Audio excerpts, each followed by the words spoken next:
É curioso como uma das mais importantes necessidades humanas, o sexo, ele é tão precariamente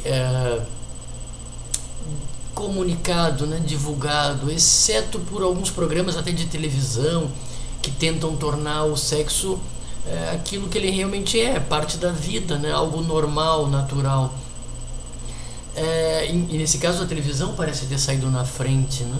Porque no que diz respeito à educação, à escola e à família, as informações são muito fragmentadas, muito limitadas.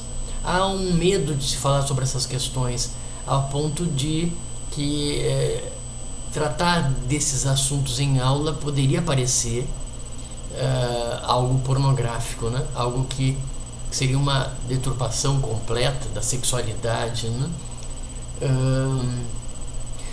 Agora, como tratar disso, né? A biologia fala, por exemplo, dos órgãos genitais, ela fala do funcionamento do organismo,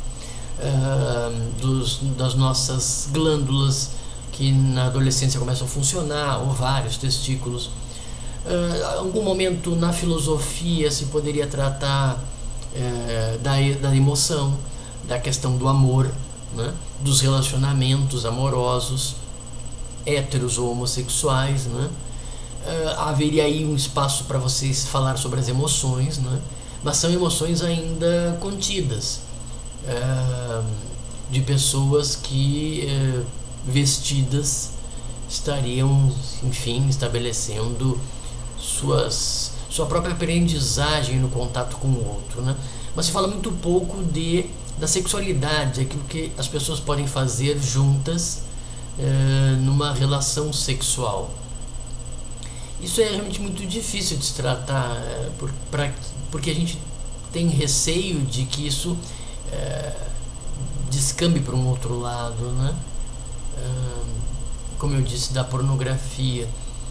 Agora, talvez se devesse pensar em certas orientações dadas para cada sexo. Quer dizer, hoje em dia até a questão do sexo ou dos gêneros está sendo ampliada, né? Além do conhecido binômio, né? Macho, fêmea, masculino e feminino. De qualquer maneira, ainda que não se fale de gêneros, ainda se poderia dizer que talvez os professores pudessem dar orientações, os professores homens darem orientação para os estudantes homens, e professoras dessem orientação para alunas. O problema é que, no que diz respeito à sexualidade, nós somos todos aprendizes, né? Talvez se pudesse pensar em palestras específicas para meninos e meninas, alunos e alunas, dadas por psicólogos, médicos. São atividades interdisciplinares, né? Até porque a psicologia sozinha não pode dar toda a orientação, a medicina também não pode dar toda a orientação. Dito isso, eu gostaria de abordar uma questão que diz respeito à sexualidade, a questão da masturbação, que é uma primeira educação do seu próprio corpo, uma primeira experimentação do seu próprio corpo, né? Eu ouvi dizer que muito antigamente, talvez no tempo dos meus avós, se dizia que não se deveria se masturbar porque podia causar cegueira. Eu não sei de onde tiraram essa ideia, né? Mas no final das contas o que se queria tentar dizer, e eu não sei se essa concepção veio dos padres, mas talvez tenha vindo de médicos, o que se estava tentando mostrar e tentar proibir, né? É algo que parecia ser enfim, poderia ser excessivo, poderia ser algo que por ser tão prazeroso poderia dominar quase o tempo dos nossos jovens. Agora, o mais interessante é que se houve uma época onde se tentou proibir ou reduzir ao mínimo, podemos pensar que, assim como Aristóteles pensava, né, que o certo, o ideal, tampouco deveria se encontrar na insuficiência ou na falta, né, ou na não prática. Mas também, por outro lado, deve-se cuidar também com os exageros. Que tipo de exageros? Em determinado momento, na medida em que um jovem, especialmente os homens, né, adquirem a prática e descobrem o que é prazeroso e adquirem a prática da masturbação, eles podem praticá-la excessivamente. E o que eu tenho visto falar, e também da minha própria experiência, é que se você pratica a masturbação de forma excessiva, bom, em certa medida você conhece mais sobre o seu corpo, mas você, isso naturalmente, né, parece ser uma consequência, você acaba conhecendo pouco sobre o corpo de parceiros ou de parceiras. Talvez você até atrase o contato com outras pessoas, né? Se a sua prática da masturbação se torna excessiva, ela acaba sendo quase uma espécie de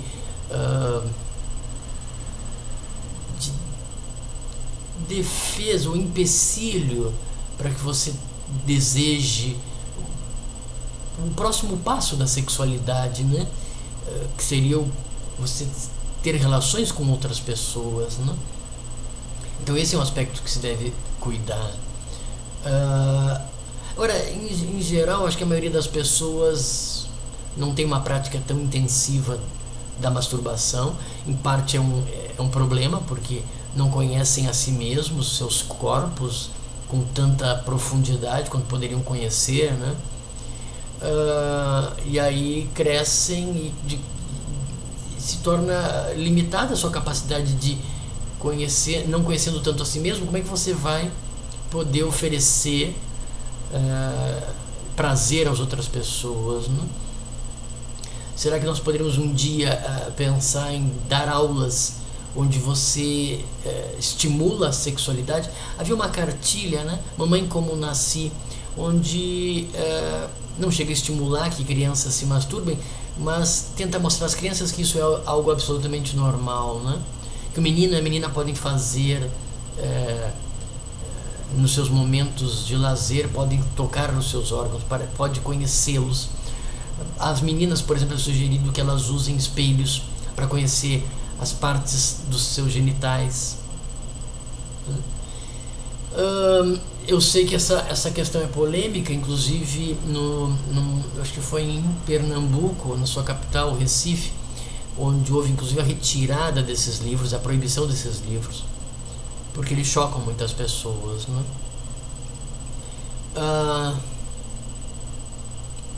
Por outro lado, há uma questão muito interessante.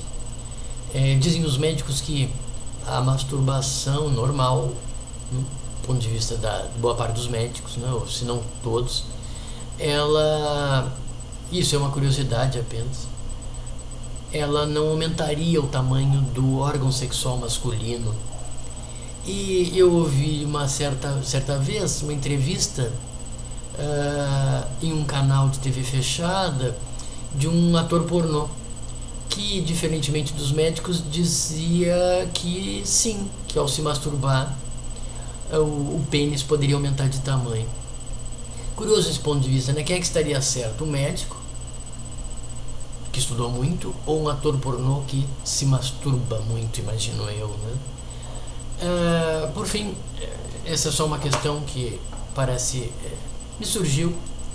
Volta e meia eu não tenho nenhum problema de tratar sobre a questão da sexualidade com os alunos. Recentemente estamos vendo até um vídeo sobre a ideia de transgêneros, de que haveria pessoas que não teriam seus cérebros femininos em corpos masculinos, né? Ou cérebros masculinos em corpos femininos, e nasceriam muitas vezes com os dois genitais. E em geral as pessoas, a própria medicina acredita que o melhor é operar ainda bebê, né? Escolhendo um dos sexos, um dos genitais, enquanto que se tem repensado essa questão, que talvez a melhor solução, e com a qual eu concordo, é que se devesse esperar que essa criança se amadurecesse, se tornasse adolescente, para então escolher que genitais vai querer, ou se vai querer manter os seus corpos tais como são. Haveriam, portanto, mais gêneros do que simplesmente masculino e feminino, né?